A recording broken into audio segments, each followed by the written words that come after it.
দশম শ্রেণীর সমস্ত ছাত্রছাত্রীদের দ্য ডিজিটাল এডুকেয়ারে স্বাগতম। আমি তোমাদের বাংলা শিক্ষক বিপুল স্যার। আজকে আমার আলোচনার বিষয় হবে বাংলার সিলেবাস নিয়ে। যে কোনো শ্রেণীর ছাত্রছাত্রীদের আগে সিলেবাস সম্পর্কে একটা স্বচ্ছ ধারণা থাকা খুবই প্রয়োজন। তাই আজকে আমরা বাংলা বিষয়ে সিলেবাসটা দেখে নেওয়ার চেষ্টা করব। সিলেবাসের মধ্যে কি কি বিষয় রয়েছে চলো আমরা দেখে নেওয়ার চেষ্টা করি যে আজকে বাংলা সিলেবাসের মধ্যে কি কি রয়েছে। প্রথমে স্ক্রিনে দেখো, এখানে বাংলা নতুন সিলেবাস ও প্রশ্নের ধরন। কোন শ্রেণী?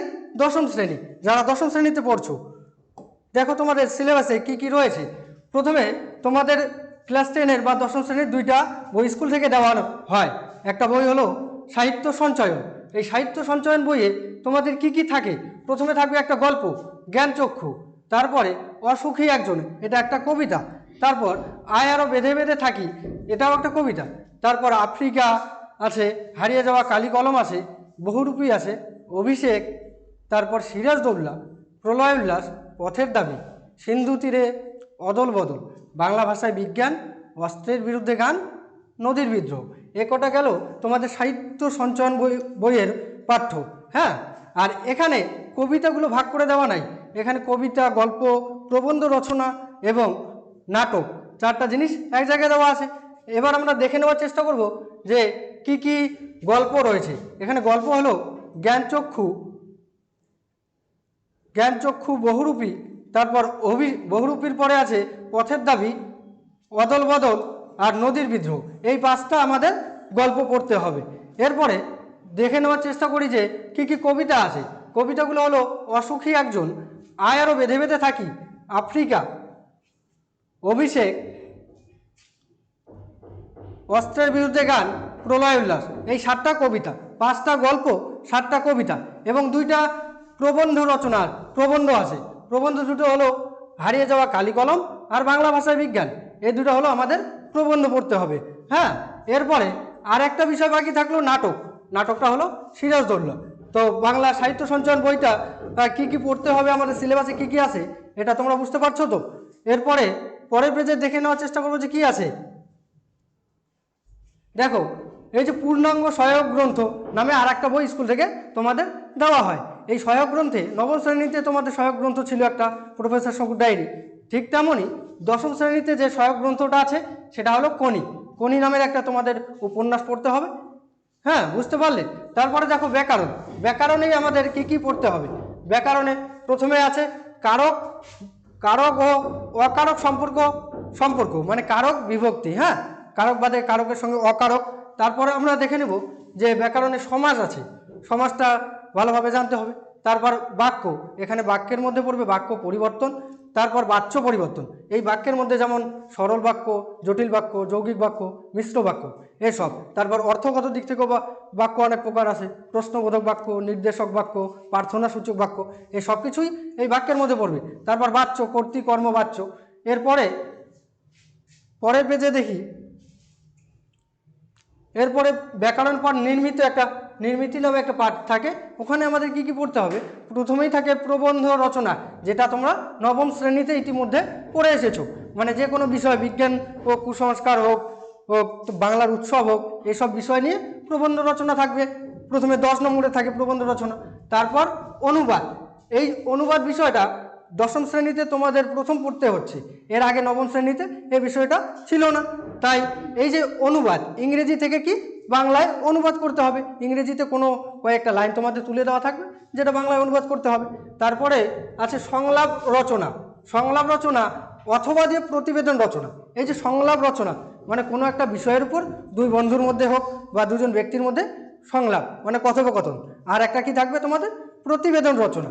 এই প্রতিবেদন রচনা অথবা সংলাপ দুটোর মধ্যে তোমাদের যে কোনো একটা বিষয় করতে হবে। এখানে 5 নম্বর থাকে।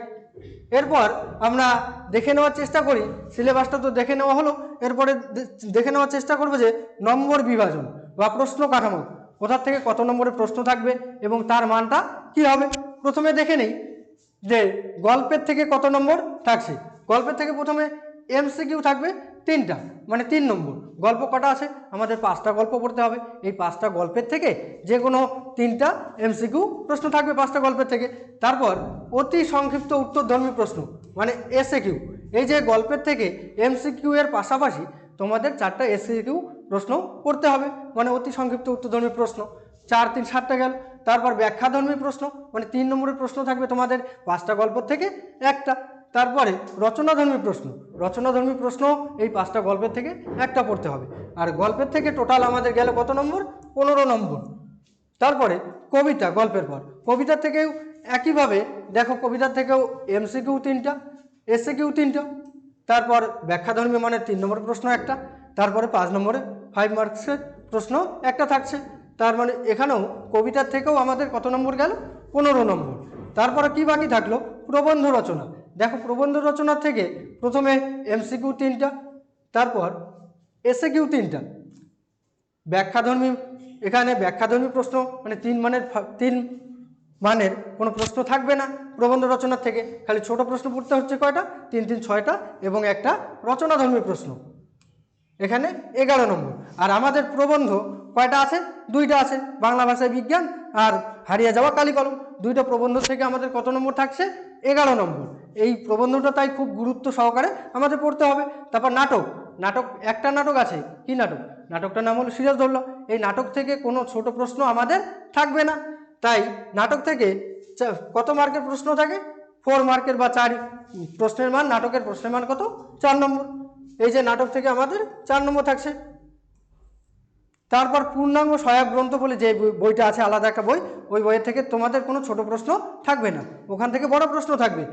5 5 করে দুটো 10 নম্বর। তারপরে ব্যাকরণ, ব্যাকরণ থেকে এমসিকিউ থাকবে 8টা, এসএকিউ থাকবে 8টা। আর কত নম্বর? 16 নম্বর। ব্যাকরণ থেকে কোনো ছোট প্রশ্ন, সব ছোট প্রশ্ন থাকবে, কোনো বড় প্রশ্ন থাকছে না। তাই ব্যাকরণটা খুব গুরুত্ব সহকারে পড়ার প্রয়োজন আছে। এই যে ব্যাকরণ থেকে টোটাল কত হলো? 16 নম্বর। এই গেল নম্বর বিভাজন। এরপরে দেখো কি আছে ব্যাকরণের পরে? প্রবন্ধ রচনা। প্রবন্ধ রচনা থাকে একটা, কত নম্বরে? 10 নম্বরে। তারপর অনুবাদ। এই যে অনুবাদ, অনুবাদ থাকে একটা, এখানে কোনো অপশন দেওয়া থাকবে না, বিকল্প কোনো থাকে না, একটাই থাকবে অনুবাদ, আর সেটা তোমাদের অনুবাদ করতে হবে। তারপরে দেখো সংলাপ রচনা অথবা প্রতিবেদন রচনা। এই যে সংলাপ অথবা প্রতিবেদন, দুটোর মধ্যে তোমাদের যে কোনো একটা আর উত্তর করতে হবে। এটা গেল নাম্বার বিভাজন, দেখে নিলে। তারপরে দেখো 1 নম্বর বা 1 মার্কের প্রশ্নের জন্য কতটা উত্তর লিখতে হবে, কত শব্দের মধ্যে। প্রথমে দেখো 10 নম্বর প্রশ্নের জন্য কম বেশি 400 শব্দে তোমাদের উত্তর করতে হবে। তারপর 5 মার্কের প্রশ্নের জন্য কম বেশি 150 শব্দে তোমাদের উত্তর লিখতে হবে। তারপর 4 নম্বরের প্রশ্নের জন্য কম বেশি 125 শব্দে তোমাদের উত্তর করতে হবে। তারপর 3 নম্বরের প্রশ্নের জন্য কম বেশি 60টি শব্দে উত্তর করতে হবে। আর 1 নম্বর প্রশ্নের জন্য কম বেশি 20টি শব্দে উত্তর করতে হবে। তো সিলেবাসটা সবাই আশা করি বুঝতে পারলে। এই যে এর পরবর্তী ভিডিওতে আমরা প্রত্যেকটি অধ্যায় ধরে ধরে প্রত্যেকটি কবিতা, প্রশ্ন, কবিতা, গল্প ধরে ধরে বোঝার চেষ্টা করব। আমাদের অফলাইন ভর্তি প্রক্রিয়া শুরু হয়ে গেছে বোলবাড়ি এডুকেয়ার একাডেমি।